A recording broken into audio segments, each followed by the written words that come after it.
Hello, good morning सगळ्यांना. बघा माझ्या मागे खूप सुंदर पाणी दिसतंय. ओळखता येतंय का तुम्हाला हे दृश्य कुठलं आहे? बघा हा पाण्याचा जलाशय. किती सुंदर वातावरण आहे. 11 वाजलेले आहेत सकाळचे. आणि मंडळी तुम्ही ओळखलं नसेल तर सांगते, हे कुकडी नदीचं पात्र आहे. बघा कसं मस्त भरलंय आणि शांत पाणी वाहते. येस, आपण ओझरला आलेलो आहोत आणि चला आता गणपतीच्या दर्शनाला जाऊ.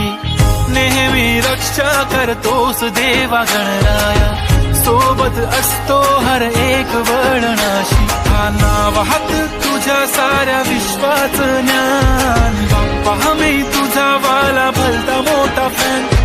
प्रेमाचा सागर तू, भक्तांची शान. दिसतो माझा बाप्पा किती गोड किती छान. धन्य झालो बाप्पा तुझं साथ लाभला.